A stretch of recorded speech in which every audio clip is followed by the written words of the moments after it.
Kundo na kay kasakit dalikyat nga adto sa baybayon, kay di tulunlun mga hudya ka, ang huyuhoy sa hangin kanimo day muhadla.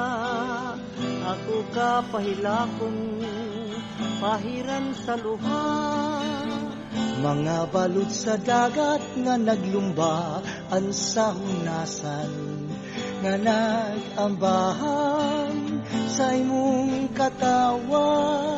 Gitikon sa himayang dayon, ang kalag mong magmasulubon sa dapling sa baybayon nga mabugnaw.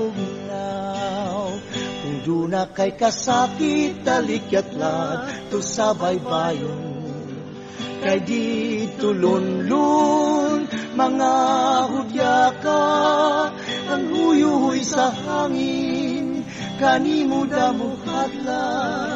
Ako kawailakon pahiran sa luha, mga balod sa dagat nga naglumbaan sa hunasan, nagigambahan sa imong katawa.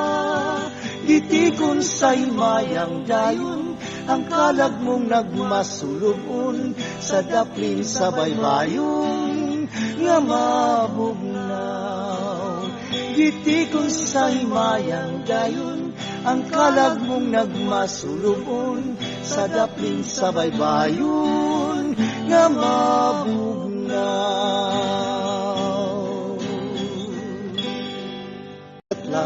To sa baybayon, kay di tulunlun mga hudya ka, ang huyuhoy sa hangin kanimo damuhadla.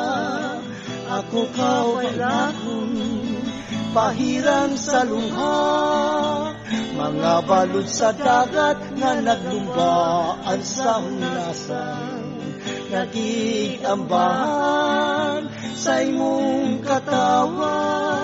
Gitikon sa himayang dayon, ang kalag mong nagmasulubon sa daplin sa baybayon nga mabugnaw.